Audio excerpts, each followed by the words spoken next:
Assalamu alaikum wa rahmatullahi wa barakatuhu. So, how are you all been? I hope you are safe and good. So, let's begin with the third part, that is in prayer psychology. We have discussed in the previous session about standing position, saying Allahu Akbar, and we have discussed about Fatiha. Now, we will be discussing about Ruku, Qiyam, and Sujood, the wonderful sitting between the Sujood in the coming session. So, inshallah, let's begin.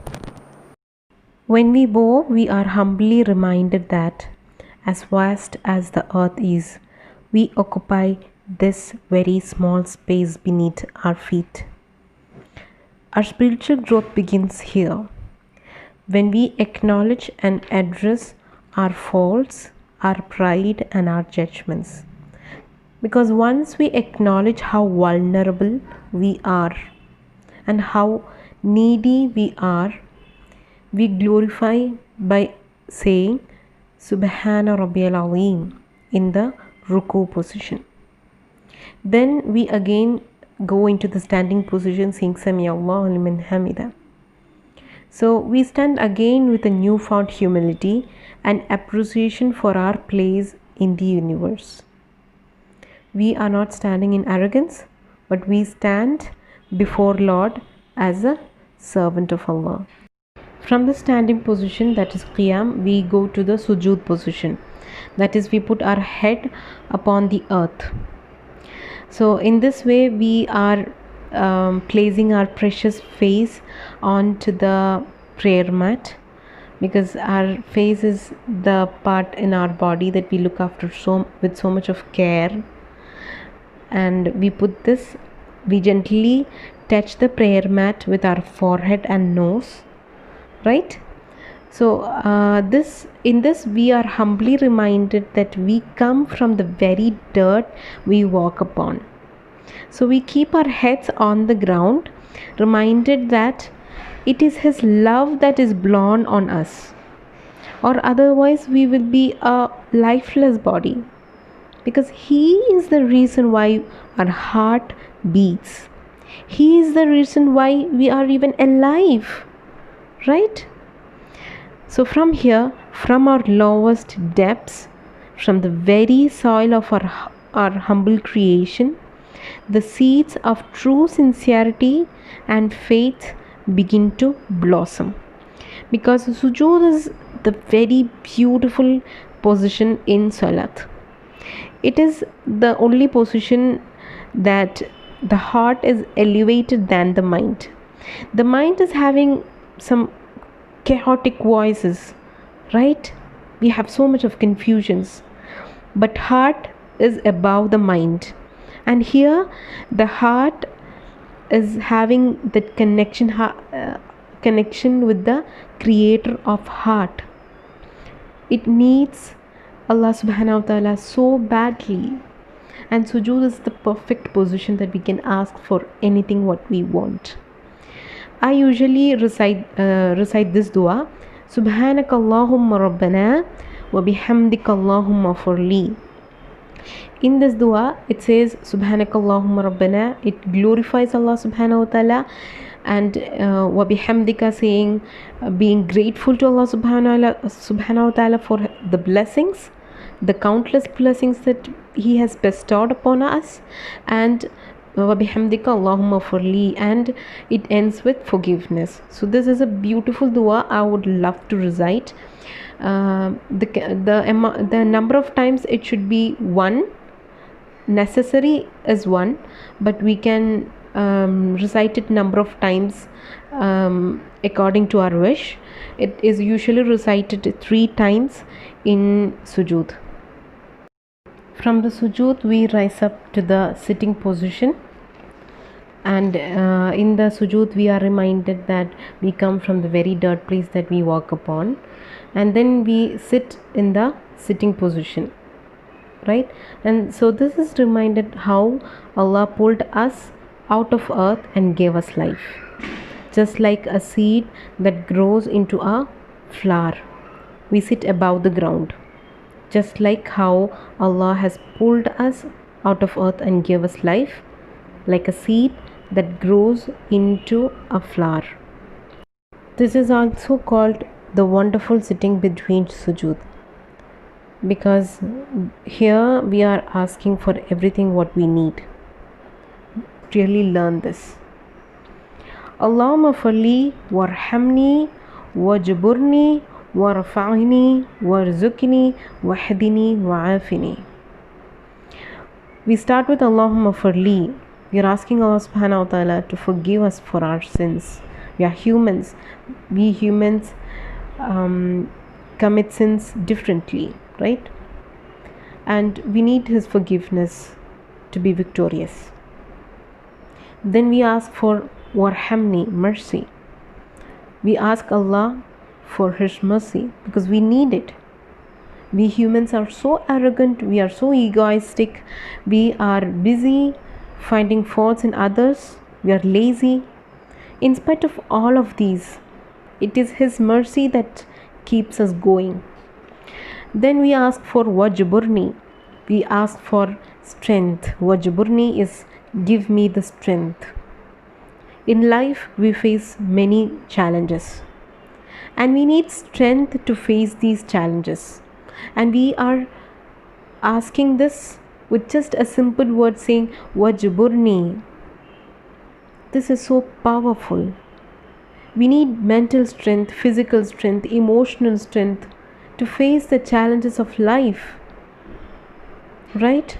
And we should ask for Allah subhanahu wa ta'ala from the bottom of our heart so that we get the strength to live this world. Then we say warafani.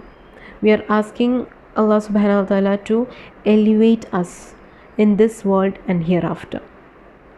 Then we ask warafani warzuqni, for halal food. It's very easy these days that we get haram food and we feed haram food for our stomach. So we need to ask Allah subhanahu wa ta'ala for the halal food. Wahdini, we need guidance, right? We are living in the illusions of this world, and we humans are so forgetful. We need His guidance to be victorious. Only then we are successful in this world and hereafter. So we ask for His guidance, saying wahdini, and then we end by saying wa'afini. We need, please give me the health. Wa'afini. We need health to help others, to do our things, to explore world, to do that, to do this, right? We need health, and we are asking it wa'afini, because once we get a headache and we are done, we are on the bed, right? And so we are in very much need of health, of guidance, of strength, right? Of everything. Just think about this. Can you just tell me which is unimportant in this dua, in this wonderful sitting between the sujood? And we have to analyze, like, are we really asking this with our humble heart? Are we being more, are we giving the attention to this part, or even the whole salat? Isn't this dua so powerful and we need it so badly, right? So we have to ask ourselves, are we bringing attention to the dua that we are asking Allah subhanahu wa ta'ala? Think about it. After the sitting position, we go to the second prostration, right? In the first sujood, it reminds us about the creation through earth, right? In the second prostration, it represents our return to earth through death. So the death is the end of earthly life, right? It is the end of one rakat. Then we rise up again to the second cycle, that is second rakat of prayer by the standing position. So this reminds that death is not our end, but again we will be called. One day we will be resurrected from our graves and called to stand before God to answer the choices that we made on earth. So the choices we make matter. Our eternal, forever life is waiting for us. We must answer all the questions that will be asked. We'll be called to stand before God. Will our face be brightened out of joy to meet our Lord, or will our face will be frightened with fear? May Allah make it easier for us and help us get over this and be successful in both the worlds. May He be pleased with us, with our actions, with our words. Ameen. Right? So the knowledge comes from Allah alone. If you heard this till here with patience, we are blessed with the knowledge with the permission of Allah alone. So let us strive together. Let us be more conscious in Salah, and may Allah make it easy for us, and may Allah give us the tawfiq to enjoy the sweetness of connecting with God through Salat. So we all are humans. It is very easy to get distracted, especially during Salah. So I'll mention the 3 things that we can get over this. The first one is, you may do more research and learn the meaning, so that we can be more mindful during Salah, and we can ponder upon the meaning and think about it, so that we can have that connection in the Salat. So we have to do our own research. There is YouTube, there is other internet sources, other mentors. You can ask people and get to know the meaning by yourself, and just ponder upon the meanings, so that we can have that consciousness in Salah. The second thing that we can do is analyzing our thoughts, like writing down which thought is what are the common thoughts that you get when you're on Salah, and write it down and analyze things, and intentionally try to bring the consciousness to Salah. The third thing is, pray to Allah subhanahu wa ta'ala from the bottom of our heart to help us to be mindful in Salah. So this is going to be the end of prayer psychology. Hope it benefited you. I would love to see your feedback, and I pray that we all get united in paradise. Thank you for listening. Jazakumullah khair. Assalamu alaikum wa rahmatullahi wa barakatuh.